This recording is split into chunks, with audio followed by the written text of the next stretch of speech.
आज हम अपने करंट अफेयर क्लास को कंटिन्यू करेंगे। तो चलिए शुरू करते हैं। पहला क्वेश्चन है, विश्व हिंदी दिवस 2026 का विषय क्या था? तो इसका आंसर है, विश्व हिंदी दिवस जो हर साल 10 जनवरी को मनाया जाता है, उसका विषय था Hindi from traditional knowledge to artificial intelligence. Hindi पारंपरिक ज्ञान से कृत्रिम बुद्धिमत्ता तक।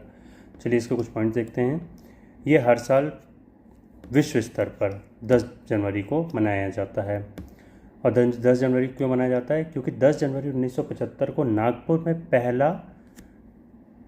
पहला विश्व हिंदी सम्मेलन का आयोजन किया गया था। ठीक है, पहला विश्व हिंदी के सम्मेलन का आयोजन 10 जनवरी 1975 को नागपुर में हुआ था। इस कारण से प्रत्येक 10 जनवरी को विश्व स्तर पर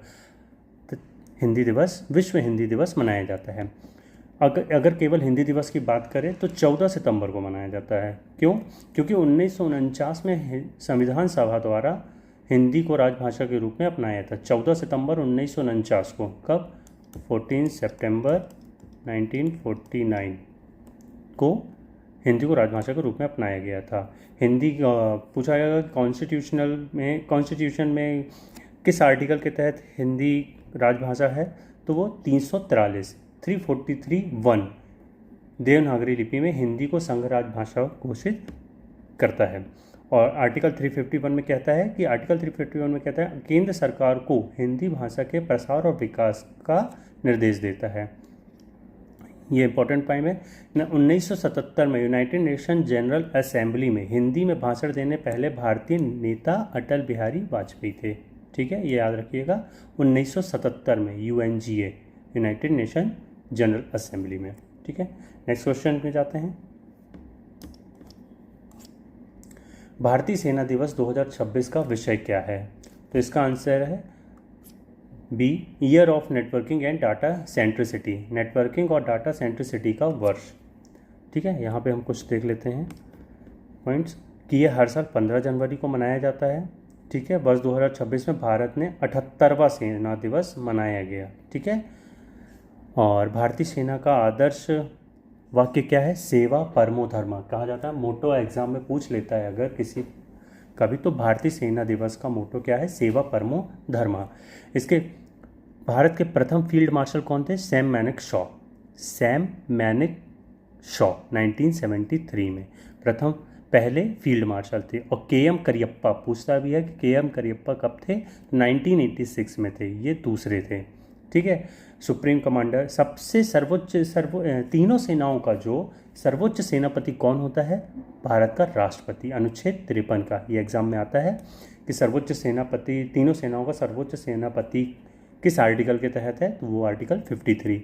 और इसकी शुरुआत कब हुई थी? 1949 में हर साल 15 जनवरी को थल सेना दिवस मनाया जाता है। 1949 में इसकी शुरुआत हुई थी। 15 जनवरी को थल सेना दिवस मनाया जाता है। नेक्स्ट क्वेश्चन और इसके कुछ पॉइंट्स देख लेते हैं।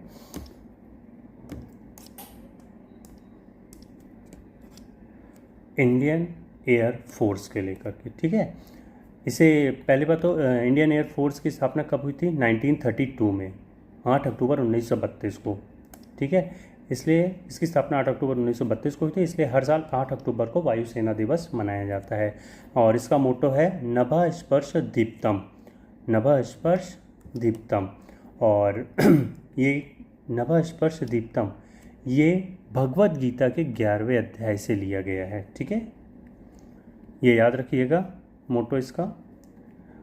और इसके प्रथम भारतीय प्रमुख थे एयर मार्शल सुब्रतो मुखर्जी। 1954 में वायुसेना के पहले प्रमुख बने थे। ठीक है, कौन? भारतीय पूछ रहा है, तो कब? 1954 में थे। ठीक है, नेक्स्ट पेज में चलते हैं। इंडियन नेवी के बारे में भी जान लेते हैं कि इसकी शुरुआत, ऐतिहासिक जड़ जो है इसकी 26 सितंबर 1612 में जुड़ी है, जब ईस्ट इंडिया कंपनी मरीन का गठन किया था। ठीक है, और हमारे भारतीय नौसेना का जनक किसे कहा जाता है? तो सबसे इम्पोर्टेंट क्वेश्चन ये होता है, भारतीय नौसेना के जनक श्री छत्रपति शिवाजी महाराज को भारतीय नौसेना का जनक कहा जाता है। ठीक है, ये इन्होंने पहली बार कोंकण तट पर एक मजबूत नौसेना बल बनाया था। ठीक, तीसरा पॉइंट है कि भारत के संप्रभु गणतंत्र बनने पर 26 जनवरी 1950 को इसका आधिकारिक नाम बदलकर भारतीय नौसेना किया गया था। 26 जनवरी 1950 को इसका नाम बदल दिया था। बाकी स्थापना कब हुई थी? 26 सितंबर 1612 में। ठीक है, 4 दिसंबर को ही 4 दिसंबर को ही नौसेना दिवस क्यों मनाया जाता है? इसलिए कि 1971 में 71 के भारत पाकिस्तान युद्ध के दौरान कराची बंदरगाह पर सफल ऑपरेशन ट्राइडेंट की याद में हर साल 4 दिसंबर को नौसेना दिवस मनाया जाता है। याद रखिएगा, ऑपरेशन ट्राइडेंट क्वेश्चन पूछा जाए कि ऑपरेशन ट्राइडेंट किसके किसके बीच किस युद्ध में चलाया गया था, तो 1971 के भारत पाकिस्तान के युद्ध में ऑपरेशन ट्राइडेंट चलाया गया था। इसका मोटो क्या होता है? शम नौ वरुणा, जो ऋग्वेद से लिया गया है। ये भी याद रखिएगा, ये कहाँ से लिया गया है? ऋग्वेद से लिया गया है। शम नौ वरुणा, वरुण को हिंदी में जल भी बोलते हैं। ठीक है, जल का पर्यायवाची वरुणा है। फर्स्ट इंडियन चीफ कौन थे इसके? Vice admiral RD. कटारी 1958 में नौसेना के पहले भारतीय प्रमुख बने थे, आर.डी. कटारी। चलिए नेक्स्ट पेज में चलते हैं। भारतीय राष्ट्र का राष्ट्रीय बालिका दिवस किस तारीख को मनाया जाता है? तो इसका आंसर है 24 जनवरी। ठीक है, 24 जनवरी। इसके बारे में आइए जानते हैं कुछ। हाँ, तो सबसे पहला बात है कि ये किस मंत्रालय के द्वारा इसको ऑब्जर्व किया जाता है? तो महिला एवं बाल विकास मंत्रालय द्वारा आयोजित किया जाता है। ठीक है, और ये क्यों मनाया जाता है? सबसे पहले कि इसकी शुरुआत तो 2008 में हुई थी, लेकिन यह दिन 1966 के उस ऐतिहासिक दिन की याद में चुना गया जब इंदिरा गांधी ने भारत में पहली प्रधानमंत्री के रूप में शपथ ली थी। कब ली थी? 1966 में पहली बार उन्होंने शपथ ली थी। कब? तो ये लिया था उन्होंने 1966 में, और इसकी शुरुआत 2008 में हुई थी। ठीक है, 2008 में हुई थी, 24 जनवरी 2008, याद रखिए 24 जनवरी 2008 में पहली बार इसको मनाया गया था। और अंतर्राष्ट्रीय बालिका दिवस कब मनाया जाता है? 11 अक्टूबर को। इंटरनेशनल अगर भारत में पूछे तो 24 जनवरी और विश्व में पूछे तो 11 अक्टूबर को मनाया जाता है। ठीक है, नेक्स्ट चलते हैं। कर्नाटक संगीत के सर्वोच्च सम्मान संगीत कलानिधि पुरस्कार से 2026 में किसे सम्मानित किया गया? ये बहुत ही इंपॉर्टेंट क्वेश्चन है, इसे रख लीजिए, बहुत ही इंपॉर्टेंट क्वेश्चन है। ठीक है, तो इसका आंसर है डॉक्टर जयंती कुमारेश। ठीक है, इसका आंसर है डॉक्टर जयंती कुमारेश। ये देखिए, ये डॉक्टर जयंती कुमारेश है, और ये सरस्वती वीणा से जुड़ी हुई हैं। पूछ लें अगर कि जयंती कुमारेश किस वाद्य यंत्र से संबंधित हैं, तो इनका आंसर होगा सरस्वती वीणा। ठीक है, और एक इसमें एक सम्मान होता है संगीत कलानिधि, एक होता है नृत्य कलानिधि। तो नृत्य कलानिधि में के जी नरेंद्र करके नाम है उनका, गुरु नरेंद्र जी को नृत्य कलानिधि 2026 का पुरस्कार के लिए चुना गया था। ठीक है, और ये देख लीजिए, इसमें ये भरतनाट्यम के कलाकार हैं। ठीक है, ये भरतनाट्यम से जुड़े हुए हैं, ये बहुत ही फेमस है, और ये भरतनाट्यम से जुड़े हुए हैं नृत्य कलानिधि। ये भी इम्पोर्टेंट क्वेश्चन है। ठीक है, ये आ सकता है। चलिए, राष्ट्रीय मतदाता दिवस 25 जनवरी 2026 का विषय क्या था? तो इसका आंसर है माई इंडिया माई वोट, मेरा भारत मेरा वोट। ठीक है, और अभी जो वर्तमान मुख्य निर्वाचन आयुक्त कौन है? ज्ञानेश कुमार, भारत के 26 हैं। ठीक है, ज्ञानेश कुमार। यहाँ देखते हैं नेशनल वोटर डे। ठीक है, यह भारत निर्वाचन आयोग के स्थापना दिवस के उपलक्ष्य में मनाया जाता है, जिसकी स्थापना 25 जनवरी 1950 को हुई थी। तो पूछे कि राष्ट्रीय मतदाता दिवस की इलेक्शन कमीशन भारत निर्वाचन आयोग की स्थापना कब हुई थी? तो इसका आंसर है 25 जनवरी 1950 को हुई थी। और राष्ट्रीय मतदाता दिवस पहली बार वर्ष 2011 में मनाया गया था। अगर पूछा जाता है कि राष्ट्रीय मतदाता दिवस पहली बार कब मनाया गया था, तो इसका आंसर है 2011। भारत संविधान भारतीय संविधान का वह भाग जो चुनावों से संबंधित है, तो 324 से 329 आर्टिकल पार्ट 15, ठीक है, पार्ट 15 में आर्टिकल 324 से 329 तक ये इलेक्शन से संबंधित है, ठीक है। 61वां संविधान संशोधन अधिनियम 1988 को आया था, जिसमें 21 मतदान करने की जो आयु है 21 वर्ष से घटाकर 18 वर्ष कर दी गई थी, ठीक है। क्या है? 61वां संविधान संशोधन, याद रखिएगा, बहुत ही इंपॉर्टेंट है ये 61वां संविधान संशोधन।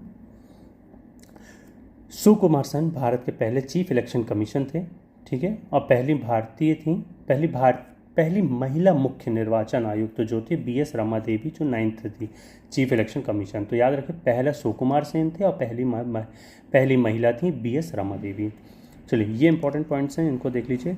EVM का पहला प्रयोग पेरावूर विधानसभा क्षेत्र केरल में किया। EVM का पहली बार उपयोग 1982 में केरल के चुनाव में किया गया था, ये याद रखिएगा, केरल के चुनाव में। और पहला 100% जो चुनाव हुआ था EVM से, उसे गोवा में 1999 में कराया गया था। पहली बार EVM का प्रयोग 1982 में हुआ और 100% जब चुनाव कराया गया EVM से, वो 1999 में था, 1999 में। और VVPAT, इसका फुल फॉर्म भी आ जाता है कभी कभी, verifiable paper audit trial, VVPAT का प्रयोग नॉक्सेन विधानसभा क्षेत्र नागालैंड 2013 में यूज़ किया गया था, ठीक है, 2013 में, याद रखिएगा। आगे चलते हैं। विश्व कुष्ठ दिवस 2026 का विषय क्या था? तो इसका आंसर है leprosy is curable, the real challenge is stigma. कुष्ठ रोग साध्य है, असल चुनौती कलंक है, ठीक है। तो ये कब मनाया जाता है? पहली बात तो 25 जनवरी 2026 को मनाया गया, ठीक है, विश्व कुष्ठ दिवस। चलिए आगे देख लेते हैं। वैश्विक स्तर पर हर साल जनवरी के आखिरी रविवार को मनाया जाता है। इस बार 25 जनवरी को मनाया गया 2026 में, लेकिन ये हर साल जनवरी के आखिरी रविवार को मनाया जाता है। क्यों मनाया जाता है? ये भारत में कब मनाया जाता है? भारत में 30 जनवरी को महात्मा गांधी पुण्यतिथि के अवसर पर मनाया जाता है, ठीक है। हर साल 30 जनवरी को महात्मा गांधी के पुण्यतिथि के अवसर पर मनाया जाता है। सबसे इम्पोर्टेंट पॉइंट कि कुष्ठ रोग, जिसे हैंसेन रोग भी कहते हैं, क्या कहते हैं? जिसे हैंसेन रोग भी, डिजीजेस भी कहते हैं, एक किस बैक्टीरिया के कारण होता है? याद रखिए, माइक्रोबैक्टीरियम लेप्रे इसका नाम है, ठीक है, लेप्रोसी लेप्रे, आप याद रखिएगा, इसको कनेक्ट कर लीजिएगा। लेप्रोसी लेप्रे बैक्टीरिया के कारण होता है, बट याद रखिए बैक्टीरियल रोग है ये। अगर वायरस पूछता है, कुछ पूछे, तो आपको बैक्टीरिया याद रखना है, ठीक है। भारत का लक्ष्य क्या है? भारत का लक्ष्य है 2030 तक कुष्ठ मामलों को शून्य करने का, ठीक है।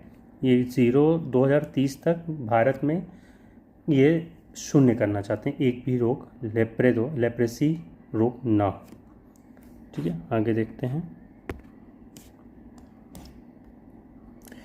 83वें गोल्डन ग्लोब अवार्ड 2026 में म्यूजिकल कॉमेडी श्रेणी में किस फिल्म ने सर्वश्रेष्ठ फिल्म पुरस्कार जीता है?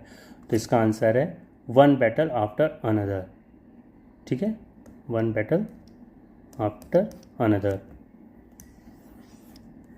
ठीक है। Best picture one battle after another, और बेस्ट पिक्चर ये म्यूजिकल पे ध्यान रखिए कि इसमें भी कैटेगरी होती है कि बेस्ट पिक्चर म्यूजिकल और कॉमेडी में वन बैटल आफ्टर अनदर, और बेस्ट पिक्चर में ड्रामा में हैमनेट, ठीक है, ड्रामा में हैमनेट देता है। और भी इसके कुछ हैं पॉइंट्स, उसको देख लेते हैं। हाँ, बाफ्टा का पूछ रहे था ना, तो बेस्ट एक्टर म्यूजिकल कॉमेडी में मिला है किस? बेस्ट एक्टर मिला है म्यूजिकल में तिमोथे शैलमेट, ठीक है, ये मिला। बेस्ट एक्ट्रेस किसे मिला? रोज बायरन। बेस्ट एक्टर ड्रामा में वैगनर मोरा, और बेस्ट एक्ट्रेसेस जेसी बकले। ये देख लीजिएगा, हिंदी में भी दिया हुआ है, ठीक है। ये याद कर लीजिएगा, इनमें से कुछ एक क्वेश्चन तो आ ही जाएगा। फरवरी 2026 में घोषित भारत की पहली आतंकवादी विरोधी नीति प्रहार किस मंत्रालय के द्वारा तय की गई थी, तैयार की गई है? तो इसका आंसर है ministry of home affairs. Ministry of home affairs. ये प्रहार का 7 पिलर पूछता है, तो इसको देख लीजिएगा, प्रहार। ठीक है, क्वेश्चन हो सकता है आतंकवादी विरोधी नीति प्रहार किस मंत्रालय द्वारा? तो वो गृह मंत्रालय द्वारा। ये देख लीजिएगा, प्रहार prevention, response, aggregation, human rights and rules of law, attenuation, challenging, recovery of resilience. ये है पूरा प्रहार का फुल फॉर्म। ठीक है, अगला क्वेश्चन, किस मणिपुरी फिल्म ने 79वें बाफ्टा अवार्ड में सर्वश्रेष्ठ बच्चों और पारिवारिक फिल्म का पुरस्कार जीता? तो इसका आंसर है बूम। क्या है? बूम। ये मणिपुरी फिल्म है, ये बच्चे के ऊपर आधारित है। ठीक है, Manipuri film Boom wins award for best children's family film, Boom. ठीक है, आगे देखते हैं। लीजिए, ऐतिहासिक उपलब्धि, मणिपुरी भाषा की फिल्म बूम ने सर्वश्रेष्ठ बच्चों और पारिवारिक फिल्म श्रेणी में बाफ्टा पुरस्कार जीतकर यह सम्मान पाने वाली पहली भारतीय फिल्म बनने का इतिहास रचा है। ठीक है, अब यहाँ इंपॉर्टेंट ये है कि बाफ्टा का फुल फॉर्म क्या है? British Academy of Film and Television Arts. Location कहाँ है इसकी location? Royal Festival Hall, London. कहाँ? Royal Festival Hall, London. ठीक है, नेक्स्ट देखते हैं। 2026 में उपभोक्ता मूल्य सूचकांक सीपीआई की गणना के लिए आधार वर्ष बदलकर कौन सा वर्ष कर दिया गया है? देखिए, हो सकता है कि कुछ क्वेश्चंस आपको बोरिंग लगते हो, बट करंट अफेयर ऐसे ही क्वेश्चन पूछे जाते हैं। फेमस सब पढ़ते हैं, पर जो बहुत डीपली होते हैं वही पूछे जाते हैं। फिर कहते हैं कि कहाँ से पूछ रहा है पता नहीं। तो किसी भी क्वेश्चंस को हल्के में नहीं लेना है, सबको ध्यान में रखना है। ठीक है, तो इसका आंसर है 2024। चलिए।